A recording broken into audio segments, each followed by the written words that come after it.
औज़ु बिल्लाहि मिनश्शैतानिर्रजीम बिस्मिल्लाहिर्रहमानिर्रहीम। आज हम high court bar association Rawalpindi के आइन में तब्दीली के तरीक़ाकार को डिस्कस करेंगे। इससे रेलेवेंट जो आर्टिकल है आर्टिकल 50 है, जो हमें ये बताता है कि आर्टिकल 24, 25 और आर्टिकल 20 पर अमल दरामद करते हुए हम आइन के अंदर तब्दीली ला सकते हैं। सादा अल्फाज में अगर हाई कोर्ट बार के कॉन्स्टिट्यूशन के अंदर आपने कोई तब्दीली लानी है तो उसके लिए ज़रूरी है कि आर्टिकल 20 के मुताबिक आप 20 या 20 से ज़्यादा लोग हाई कोर्ट बार एसोसिएशन के आइन में तब्दीली की गर्ज से एक स्पेशल रेजोल्यूशन मूव करेंगे जिस पे 20 या 20 से ज़्यादा बंदों के सिग्नेचर होंगे, नाम होंगे, और वो secretary general high court bar association को जमा करा दी जाएगी, जो उसे एग्जीक्यूटिव कमेटी के आगे पेश करेगा और एग्जीक्यूटिव कमेटी 20 दिन के अंदर उसके ऊपर जनरल मीटिंग कॉल करेगी। फिर उस जनरल बॉडी मीटिंग के अंदर आइन में जो भी तब्दीलियां लानी हैं उसके हवाले से बातचीत की जाएगी और आइन में तब्दीली लाई जाएगी। जब भी आइन में तब्दीली लाई जाएगी तो उसके लिए सबसे ज़रूरी चीज़ जो है वो किसी भी जनरल बॉडी इजलास में कोरम का पूरा होना होता है। जो एग्जिस्टिंग एग्जीक्यूटिव बॉडी होती है उसके कोरम के लिए कम अज़ कम 8 मेंबरान का मौजूद होना ज़रूरी है। दूसरे नंबर पे आर्टिकल 24 है जो जनरल बॉडी की कोरम के हवाले से बात करता है कि कम अज़ कम 100 बंदे वहाँ पर मौजूद होंगे तभी कोरम मुकम्मल होगा, और जब कोरम मुकम्मल होगा तभी कार्रवाई शुरू की जा सकेगी। अब कोरम भी मुकम्मल है और इजलास की कार्रवाई भी शुरू है, तब भी आइनी अमेंडमेंट्स लाने के लिए ज़रूरी है कि जो वहाँ पर कोरम मौजूद है उसका 2/3 बाय वोटिंग कंसेंट दे कि उसको आइन में तब्दीली मंजूर है, तब ही जाके आप आइन के अंदर तब्दीली ला सकते हैं। अब हमने ये देखना है कि ये जो आइन के अंदर तब्दीलियाँ लाई हैं हाई कोर्ट बार एसोसिएशन के मौजूदा प्रेसिडेंट ने, मैं तो इनको रेवेन्यू कलेक्टर का नाम दूंगा, क्योंकि जो तब्दीलियाँ इन्होंने लाई हैं उससे वकला की भलाई मुझे कहीं भी नज़र नहीं आ रही, बल्कि वकला के ऊपर मज़ीद टैक्सेस लगाए जा रहे हैं, मज़ीद उनके लिए परेशानियां और मुश्किलात बढ़ाई जा रही हैं। High court bar association Rawalpindi के जो प्रेसिडेंट होते हैं या इलेक्टेड नुमाइंदे होते हैं पूरी बॉडी, उनका बुनियादी काम होता है कि वकला के लिए आसानियां पैदा करना, और आसानियां ख़ास तौर पर वकला का जो प्रोफेशन है यानी जो उनका प्रोफेशनल बिजनेस है वो उनके लिए आसान करना, उनके लिए बिज़नेस एनवायरनमेंट क्रिएट करना, उनको फैसिलिटेट करना, उनके लिए काम के आसान मौके मुहैया करना।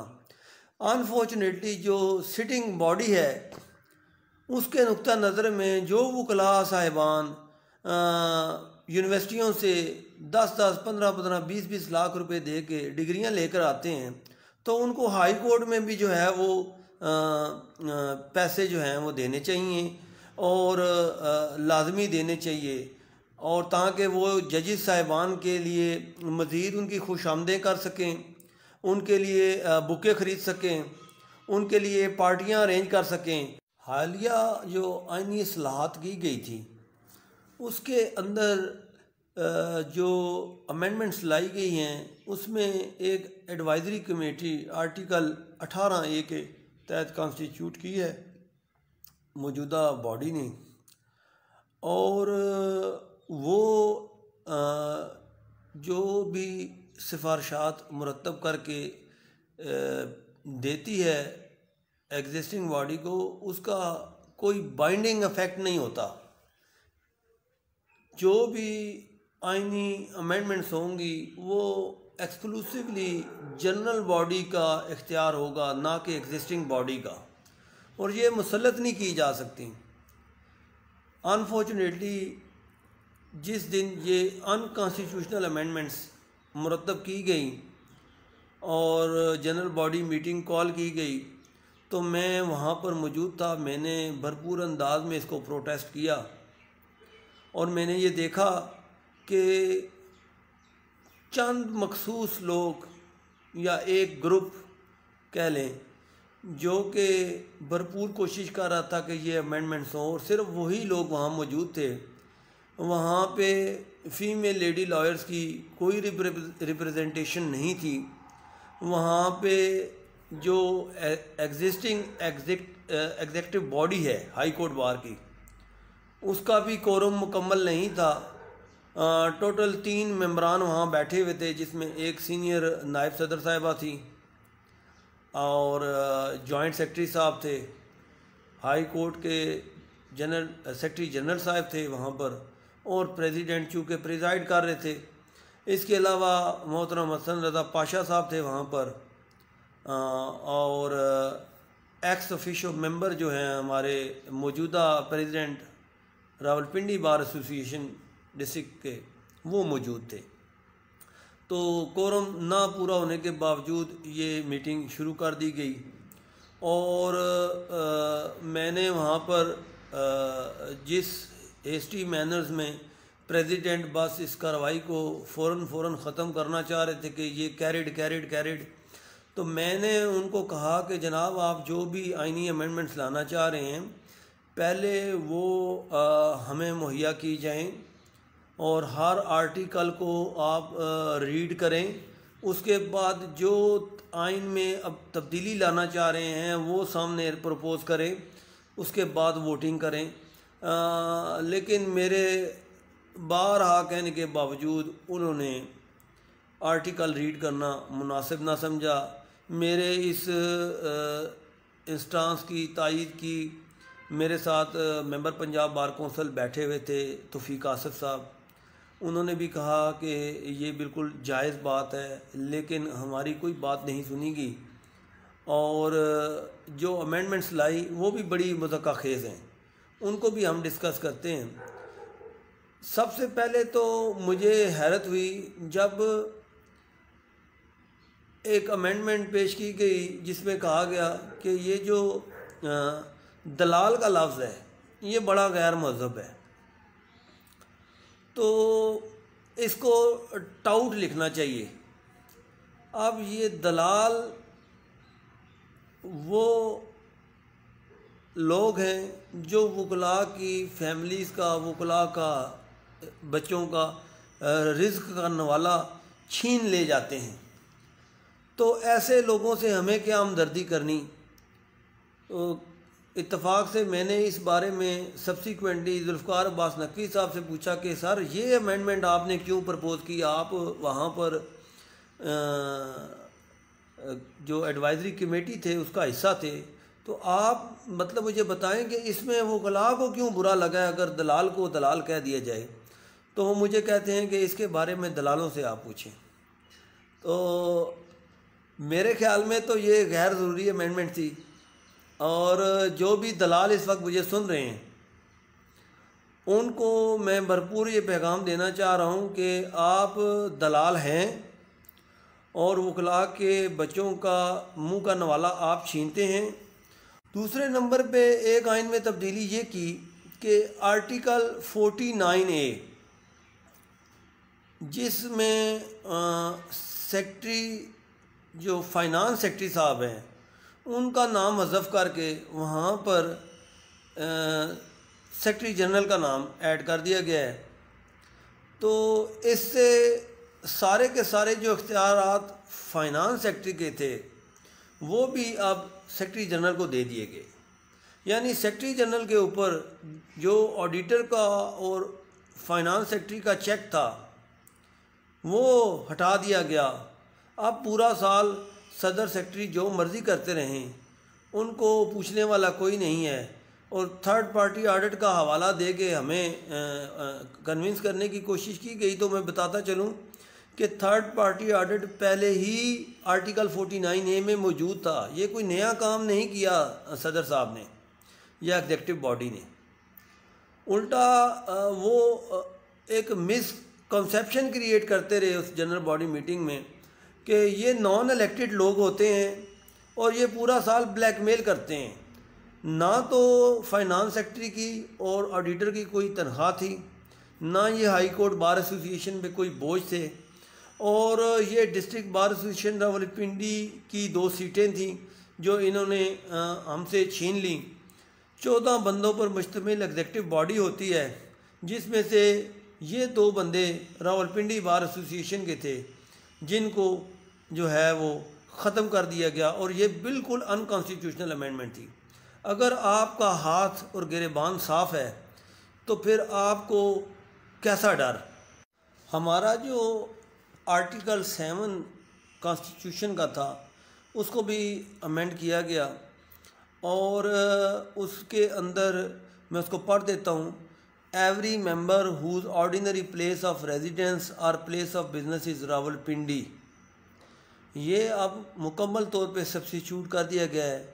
ये जो कैप था प्लेस ऑफ बिजनेस का रावलपिंडी और इस्लामाबाद का, इसको हटा दिया गया है, और उसकी जगह जो प्रपोज अमेंडमेंट लाकर फिर ज़बरदस्ती करवा ली गई है, और वो भी मैं पढ़ देता हूँ। However the person who is admitted to the membership of association. अब यहाँ पर एग्जेक्टिव बॉडी जिसको भी एडमिट करेगी कि इसको मेंबरशिप दे दी जाए तो उसको दे दी जाएगी। और देखें, हम नीचे डिस्ट्रिक्ट कोर्ट के अंदर परेशान थे कि पेशावर से और कश्मीर से वकला साहिबान आ जाते थे, और वो वहाँ पर भी वोट कास्ट करते हैं और यहाँ पे भी वोट कास्ट करके चले जाते हैं, और पूरा हमारा इलेक्शन जो है उसको हाईजैक कर देते हैं। तो ये जो टेरिटोरियल कैप था ये सिर्फ वोट के राइट से रिलेटेड था। तो अब मौजूदा बॉडी ने ये कैप भी हटा दी है। अब आप उनको वोट बनेंगे लोगों के, और वो आके इलेक्शन मैनेज करेंगे। जो नीचे हम प्रॉब्लम फेस कर रहे थे वही प्रॉब्लम अब ऊपर शुरू हो जाएगा। दूसरा काम उन्होंने ये किया कि जो नज़रियाती वोट थे हाई कोर्ट बार एसोसिएशन के, यानी जिन्होंने अदलिया बहाली तहरीक में कुर्बानियाँ दी, तो हाई कोर्ट उनको फाइनेंशियल तो कोई हम उनको बेनिफिट नहीं दे सके, ना ही आज तक फाइनेंशियल बेनिफिट चंद मखसूस चेयरों के अलावा वकला को मिला। तो उन बेचारों को सिर्फ एक ऑनरेरी लाइफ मेंबरशिप दी गई थी, तो वो भी ले ली गई उनसे। उनको कहा गया जी आप अब पैसे जमा कराएं। आज 10 साल से ज़्यादा हो गए हैं, उनको अब पैसे जमा कराने के लिए फोर्स किया गया है कि वो जमा कराएं। उसमें से बहुत से वकला जो हैं वो 250 के लगभग जो है वो सिटिंग प्रेसिडेंट ने उनकी तादाद बताई थी जनरल मीटिंग में, और अब जो है उसमें से कितने प्रोटेस्ट में पैसे नहीं जमा कराएंगे उनका वोट का राइट भी ख़त्म हो जाएगा, और जिन्होंने इलेक्शन कॉन्टेस्ट करने हैं फ्यूचर में वो इस इलीगल डिमांड को लाजमी तौर पर मानेंगे, क्योंकि यहाँ हमारा सबसे बड़ा अलमिया ये है कि बार एसोसिएशंस के अंदर हर बंदा सेक्रेटरी और प्रेसिडेंट डिस्ट्रिक्ट बार एसोसिएशन या हाई कोर्ट बार एसोसिएशन बना हुआ बैठा है। तो वो जब इस तस्वर में जी रहा होता है तो वो जुर्रत नहीं करता कि हक और सच की आवाज़ निकाले। तो मेरी हम्बल सबमिशन है कि ये जो ओहदे होते हैं ये बहुत कम मुद्दत के होते हैं। असल आजमाइश आपकी होती है कि हक के लिए आप स्टैंड लें। ये देखें, हाई कोर्ट बार एसोसिएशन ने, मैं तो इस सिटिंग बॉडी को कहूँगा कि ये असल में रेवेन्यू कलेक्टर थे। इनको इनका जो बेसिक काम था वो वकला के लिए बिज़नेस इन्वायरमेंट क्रिएट करना था, जनरेट करना था, ताकि वकला का मुआशी जो प्रेशर है वो रिड्यूस होता। बजाय ये करने के या कोई उनकी माली मदद करने के, इन्होंने उनके ऊपर जिस कदर टैक्सेस में इनको कहूँगा लगा सकते थे इन्होंने लगाए। फिर president high court bar association ने एक और बड़ी मज़क्क़ाखेज़ बात की कि जो ऑनरेरी मेंबर्स हैं वो 250 के करीब हैं, तो उनका वोट का राइट मैं ख़त्म कर रहा हूँ। वो अपने पैसे जमा करा दें अगर उन्होंने वोट का राइट लेना है 5 दिन के अंदर। जो नहीं दे सकते हैं उनके मैं अपने पास से जमा करा दूंगा, मुझे बता दें।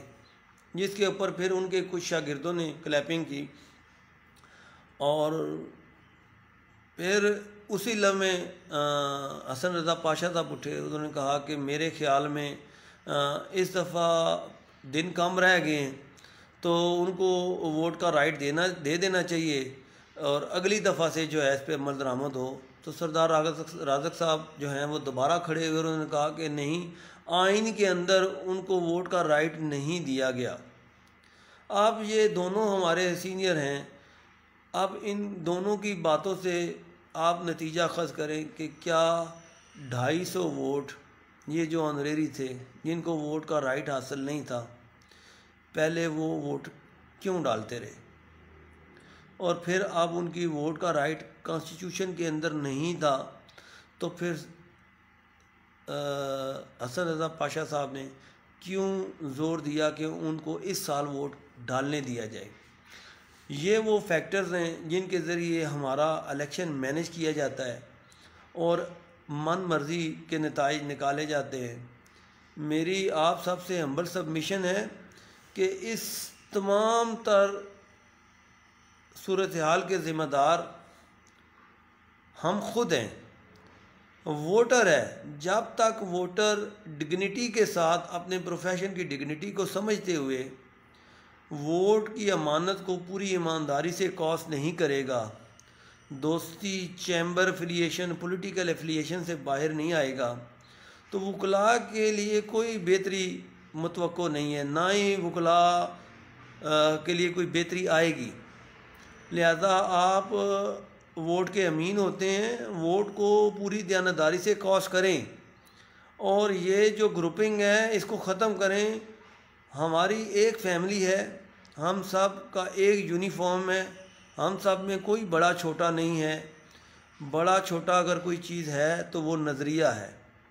आपका नज़रिया अच्छा होगा, आपकी सोच अच्छी होगी, आप अपने हकूक़ की जंग एक मोमेंटम के साथ लड़ेंगे तो यकीन माने दिनों में कामयाबी आपको मिलेगी, आपको रिज़ल्ट मिलेगा। हम इसलिए पिसे हुए हैं इस वक्त, हर एतबार से हमारा परसेप्शन ख़राब जा रहा है कि हम आपस में डिवाइड हैं और चंद मफाद परस्त हमारे अंदर घुसे हुए हैं जो हमारे वोट हासिल करने के बाद हमारा सब कुछ बेच देते हैं। यहाँ पर फिर मैं रूल्स ऑफ बिज़नेस के हवाले से भी बात करता चलूँ कि जो हमारा एग्जिस्टिंग कॉन्स्टिट्यूशन है उसके अंदर आर्टिकल 15 है, वो कहता है कि जो भी रूल्स ऑफ बिज़नेस होंगे वो हमेशा कंसिस्टेंट विद द कॉन्स्टिट्यूशन होंगे। यानी सादा अल्फाज में आप आइन के बुनियादी ढांचे के ख़िलाफ़ कोई काम नहीं कर सकते, ना ही कोई अमेंडमेंट ला सकते हैं। लेकिन बदकिस्मती से जो अमेंडमेंट्स लाई गई हैं उसके हवाले से मैं भरपूर तनकीद करूँगा, ये मेरा राइट है, और जो भी मैं उसके अंदर कमी देखूँगा या ज़्यादती देखूँगा उसको ज़रूर बयान करूँगा। इस वीडियो के आखिर में मैं जो प्रोपोज अमेंडमेंट्स पेश की गई थी, जो हमें फ़ोटो कॉपियाँ दी गई थी वहाँ जनरल बॉडी मीटिंग में, उस पर भी मैं अब क्या तबसरा करूँ।